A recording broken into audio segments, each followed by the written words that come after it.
আসসালামু আলাইকুম। আজকে আমি নবম দশম শ্রেণীর 5.2 অধ্যায়ের 26 নম্বর অঙ্কটি করব।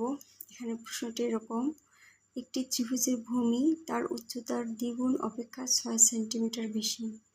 ত্রিভুজ ক্ষেত্রটির ক্ষেত্রফল 810 বর্গ সেন্টিমিটার হলে এর উচ্চতা কত? এখানে বলা হচ্ছে যে একটি ত্রিভুজের ভূমি তার উচ্চতার দ্বিগুণের থেকে 6 সেন্টিমিটার বেশি হবে। এখানে আমাদের উচ্চতা ধরে নিতে হবে এবং উচ্চতা থেকে ভূমি নির্ণয় বের করতে হবে।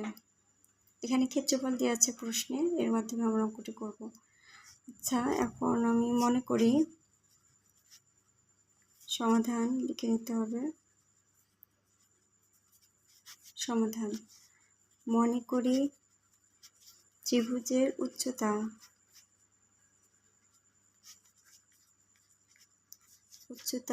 সমান h সেন্টিমিটার। সুতরাং ত্রিভুজের ভূমি সমান, এখানে বলা হচ্ছে প্রশ্নে ভূমিটা উচ্চতার দ্বিগুণের থেকে 6 সেন্টিমিটার বেশি, তাহলে উচ্চতার দ্বিগুণ হলো 2h এবং 6 সেন্টিমিটার বেশি, সেজন্য +6 এত সেন্টিমিটার। সুতরাং আমরা জানি ত্রিভুজের ক্ষেত্রফল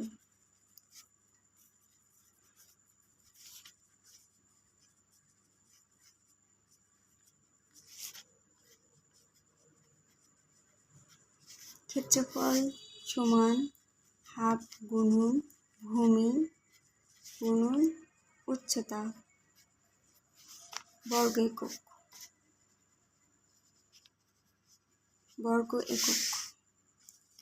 এখানে হাফ গুণন ভূমি আমরা পেয়েছি h 2h + 6 এবং উচ্চতা পেয়েছি h। এত বর্গ একক দেওয়া আছে প্রশ্নে সেন্টিমিটার, তাহলে এককের জায়গায় সেন্টিমিটার বসাতে হবে। এখন এটা আমরা সাজিয়ে লিখি h × 2h + 6 / 2। এটা উপরের সংখ্যা আর 2টা নিচের সংখ্যা, এখানে ব্র্যাকেট রাখলে ভালো হয়। সেখানে যদি ফার্স্ট ব্র্যাকেট নিয়ে দিই তাহলে বাইরে অবশ্যই সেকেন্ড ব্র্যাকেট দিয়ে দেব। এত বর্গ সেন্টিমিটার।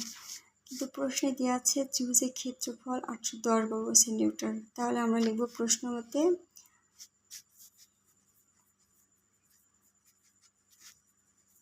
h × 2h + 6 / 2 = 810। যেহেতু প্রশ্নে এটা দেওয়া আছে সেজন্য লিখতে হবে।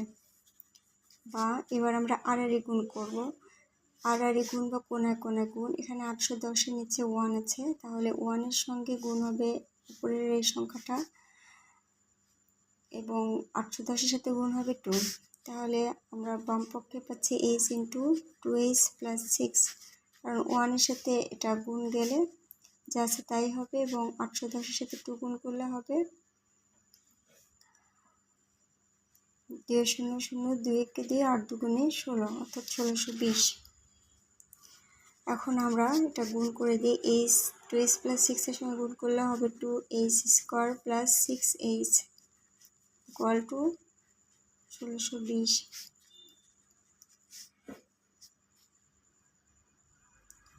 1620।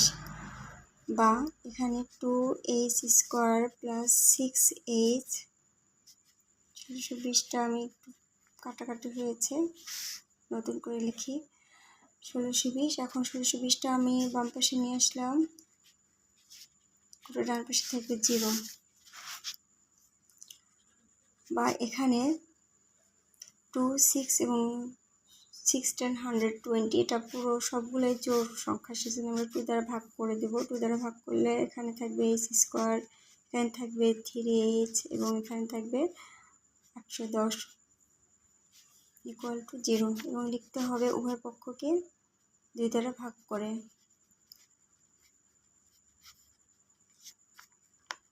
2 দ্বারা ভাগ করে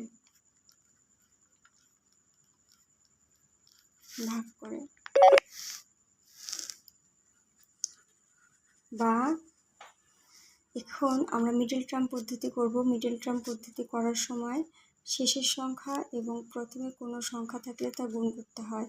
এখন শেষে আছে 810 এবং প্রথমে আছে 1, এইচ স্কোয়ারের সাথে 1 গুণ অবস্থায় আছে, তাহলে 810 এবং 1 গুণ করলে হবে 810। এখন 810কে কীভাবে ভাঙা যায় এটা বুঝতে হবে। 30 এবং 27 অর্থাৎ 30 এবং 27 গুণ করলে 810 পাওয়া যায়। এবং আমি দেখিয়ে দিচ্ছি 30 গুণন 27 গুণ করলে হবে 810। 30 থেকে যদি আমরা 27 বাদ দিই তাহলে 3 পাওয়া যায়, অর্থাৎ 3 পাওয়া যায়। তাহলে আমরা লিখব H square plus 30h minus 27h minus 810, অর্থাৎ মিডলটার্ম পদ্ধতিটা করা হয় এজন্য যেন মাঝের সংখ্যাটা আমরা কীভাবে করব সেটা বোঝা যায়।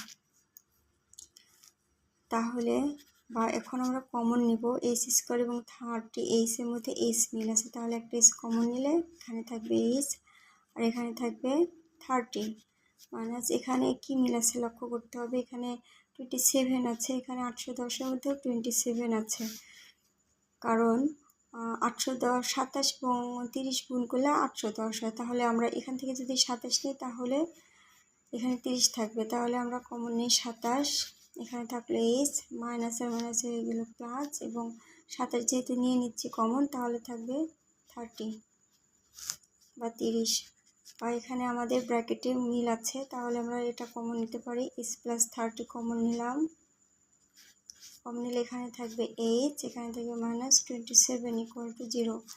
তাহলে এটা দুটোই গুণ অবস্থায় আছে, দুটো অংশ যদি গুণ অবস্থায় থাকে তাহলে দুটার মানে 0 হয়। তাহলে আমরা প্রথম লিখি বা এইচ প্লাস 30 ইকুয়াল টু 0 বা এইচ ইকুয়াল টু মাইনাস 30, কিন্তু H equal not minus 30, H equal not minus 30, কারণ উচ্চতা কখনো ঋণাত্মক হতে পারে না, এটা লিখব, কারণ উচ্চতা ঋণাত্মক হতে পারে না, হতে পারে না।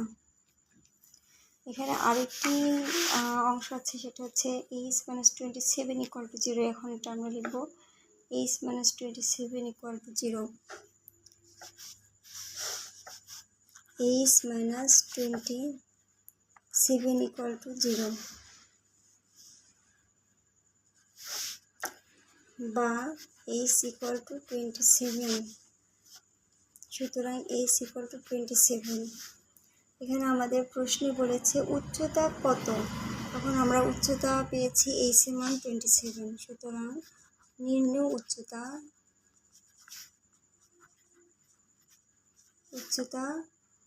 সমান 27, একক দিয়ে আছে সেন্টিমিটার, সেজন্য সেন্টিমিটার, 27 সেন্টিমিটার, এটাই আমাদের অ্যান্সার। আমার ভিডিওটি যদি আপনাদের ভালো লাগে তাহলে অবশ্যই সাবস্ক্রাইব করবেন এবং লাইক এবং কমেন্টস করবেন। এখানে আমি আমার ভিডিওটি শেষ করছি। আসসালামু আলাইকুম।